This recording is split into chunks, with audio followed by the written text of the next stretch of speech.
Picture this. It's 5:03 in the morning. The city is completely silent, and Marcus is standing on his balcony, holding a warm cup of coffee, watching the sun crawl over the skyline. He's calm. He's clear. He feels, for the first time in years, like himself. But here's the thing you need to know about Marcus. 18 months ago, this same man couldn't get out of bed before noon. He woke up every single day feeling like something heavy was sitting on his chest. He was exhausted before the day even started. He was failing at work, failing at his relationships, failing at the dreams he used to have when he was young and still believed things could change. And the worst part? He didn't know why. This is the story of how 5 minutes, just 5 minutes at a specific time of day, didn't just change his morning, it rewrote his entire life. Stay with me, because what Marcus discovered is something most people never find, and by the end of this, you'll know exactly what it is. Marcus was 32 years old when he hit what he would later call the floor. Not rock bottom in the dramatic sense, no crisis, no disaster, just the floor. The quiet, carpeted floor of a life that had stopped moving. He worked in project management for a mid-sized company. On paper, it looked fine. Stable salary, a flat in the city, a social media profile that looked nothing like his actual life. But every morning, every single morning, his alarm would go off at 7:15 and something inside Marcus would just sink. He'd lie there for 20, sometimes 30 minutes, phone in hand, scrolling. Instagram, news, YouTube, more Instagram. Not because he was interested, because getting up meant starting a day he didn't want to face. He'd drag himself to the bathroom, stare at his own reflection, and feel nothing. Not sadness exactly, not anger, just a dull, gray nothing that he couldn't explain to anyone, including himself. His colleagues thought he was fine. His friends thought he was just busy. His mother called every Sunday and he told her everything was great. But inside the flat at 7:49 on a Tuesday morning, sitting at his kitchen table with a lukewarm coffee he'd forgotten to drink, Marcus knew the truth. He was disappearing. Not physically, but the version of himself he used to believe in, the one with plans, with energy, with a reason to get up early. That man was getting further and further away. And the exhausting part wasn't the tiredness, it was the performance. Every day he had to perform being okay, perform being engaged in meetings, perform laughing at jokes, perform being a person who had things under control. And by 8 p.m. every night, he had nothing left. He'd eat whatever required the least effort, watch something he wouldn't remember watching, and fall asleep on the sofa. Then wake up and do it again. For 3 years, this was Marcus's life. He tried things, of course. He joined a gym in January, went 4 times and canceled his membership by March. He downloaded meditation apps and opened them twice. He made lists of goals he never touched.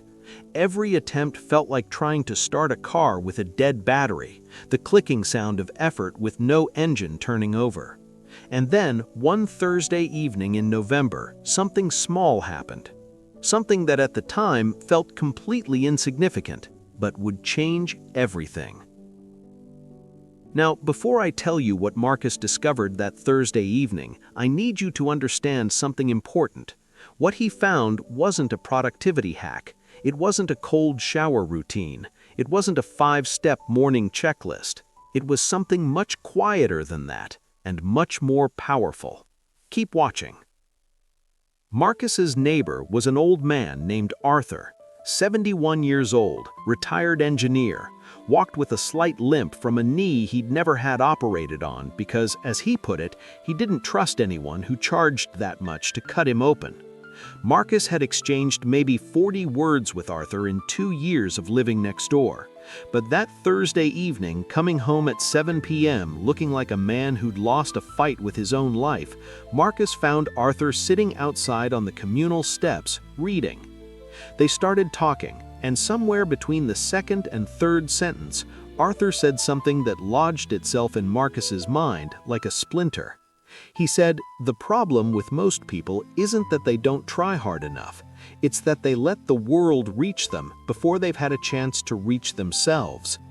Marcus didn't fully understand it, but he wrote it down that night on the back of an envelope.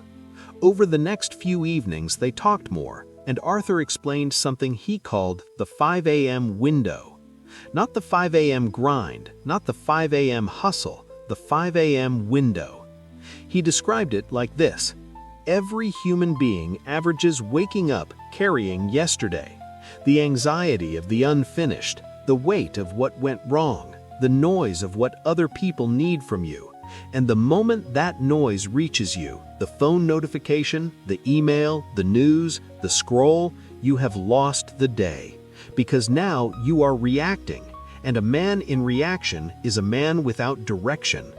But there is a window, a small, quiet window between the moment you wake and the moment the world wakes.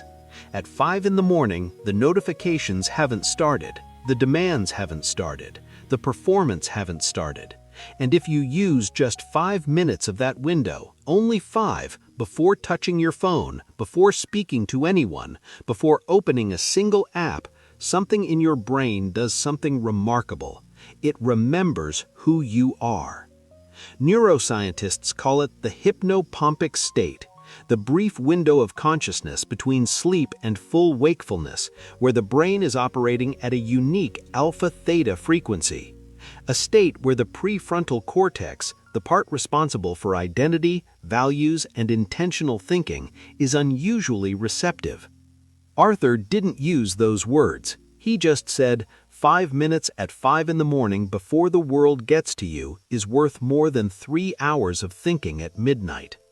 Marcus went home that night and set his alarm for 4:58 a.m. He didn't believe it would work. He wasn't even sure he could wake up that early. But something in Arthur's words had moved something in him. And at 4:58 the following morning, when the alarm went off, for the first time in 3 years, Marcus got up. Now, I'm going to tell you exactly what Marcus did in those 5 minutes, because this is the part most people get wrong. Most people think the 5 a.m. secret is about waking up early. It isn't. Waking up early is just the key. What you do with the lock, that's everything. Here's what Marcus did. He sat up in bed, didn't touch his phone, didn't turn on a light immediately, just sat there in the almost dark for 60 seconds and breathed. 1 minute, just breathing. Arthur had called this the arrival, the act of consciously arriving in your own body before the day arrived in your head. Then Marcus did something he hadn't done in years. He asked himself 3 questions. Not out loud, not in a journal, not in a voice memo, just quietly in his own head. 3 questions that Arthur had given him on a folded piece of paper. Question 1. What am I grateful for right now, in this moment, that I didn't earn? Not what he'd achieved, not what was going well, what was simply given. His breath, the roof, the quiet. This took about 90 seconds, and the strange thing Marcus noticed was that within those 90 seconds, the gray fog he normally woke up inside lifted slightly at its edges. Because the human brain cannot feel grateful and hopeless at the same time. It is neurologically impossible. Question 2. What is the one thing that would make today feel like it mattered? Not his to-do list, not his emails, not his targets, just one thing that if he did it would let him lie down tonight feeling like the day was worth living. Some days it was small. Call his mother back, take a walk at lunch, finish the proposal he'd been avoiding. But having that one anchor, chosen at 5 in the morning before the noise started, meant Marcus spent the rest of the day with a compass. Even when the day went wrong, and it still did, days still went wrong, but he always had the one thing to come back to. And question 3, who do I want to be today? Not what do I want to do, who do I want to be? Do I want to be the man who loses his patience in the 10 o'clock meeting, or the man who listens? Do I want to be the man who eats whatever's easiest, or the man who respects his own body?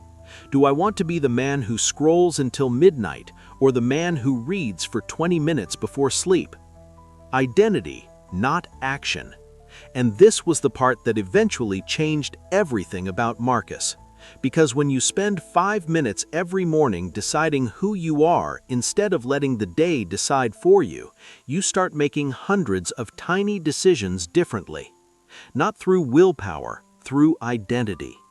He was awake by 5:03 each morning, done with his 5 minutes by 5:08, and then, only then, he'd make his coffee, walk to the window, and let the day begin. It wasn't magic. The first week, he felt no different. The second week, he noticed he was a fraction less irritable.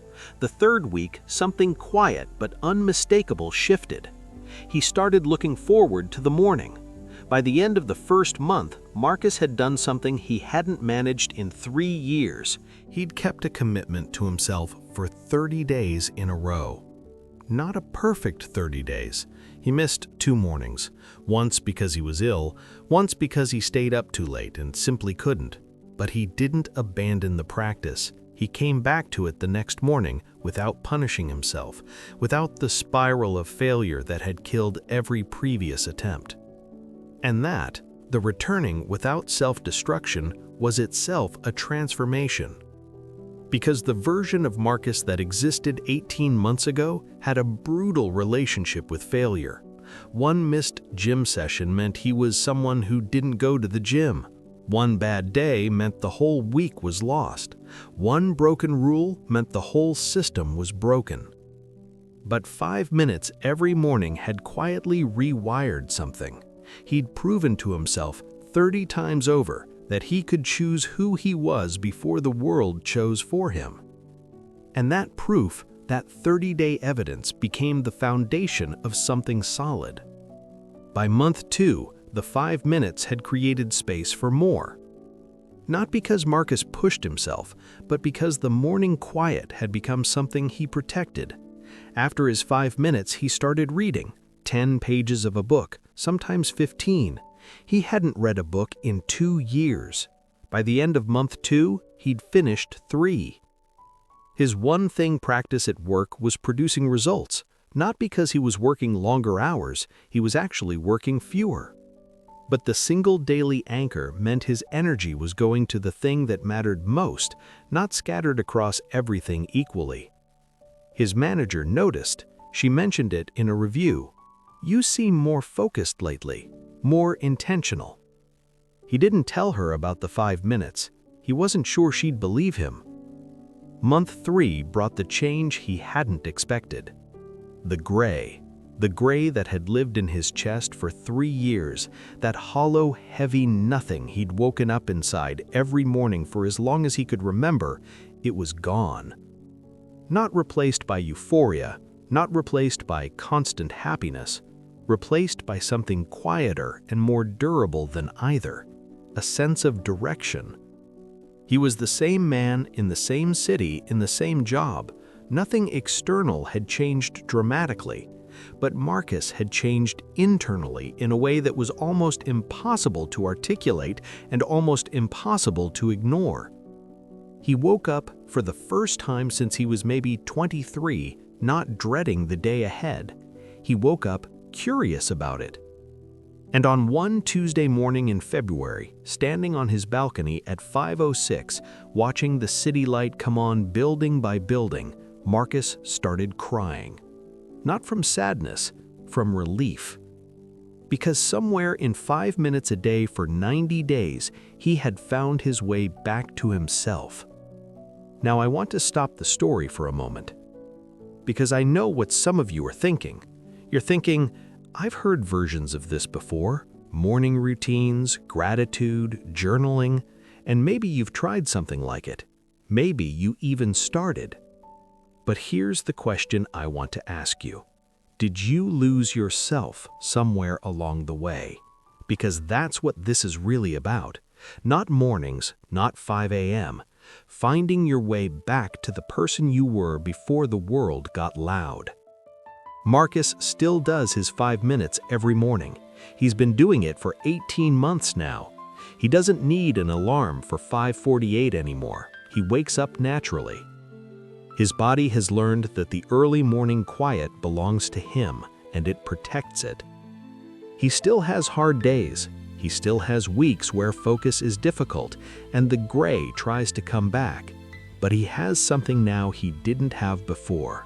He has a practice that returns him to himself before the day can take him somewhere else. And that practice cost 5 minutes.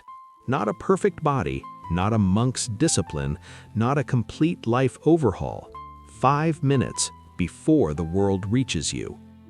Here's what I want you to take from Marcus's story. The reason most people feel lost isn't because they lack talent or luck or opportunity. It's because they spend their entire lives responding to the world's agenda before they've had a chance to set their own. You wake up, the phone reaches you, the news reaches you, the demands reach you, and by the time you've had your first coffee, you are already living someone else's version of your day. The 5 a.m. window isn't about productivity, it's about reclaiming the first 5 minutes of your mind. It's about being the first voice you hear in the morning instead of the last. Because the person who sets the frame of your day should be you. So here's your challenge. Tomorrow morning, just tomorrow morning, set your alarm for 5 minutes earlier than usual. Not an hour, not 2 hours, 5 minutes. When that alarm goes off, before you touch your phone, before you open a single app, before you let the world in, take those 5 minutes for yourself. Ask yourself the 3 questions Marcus used. What am I grateful for that I didn't earn? What is the one thing that would make today matter? Who do I want to be today? That's it. 5 minutes. Don't change anything else.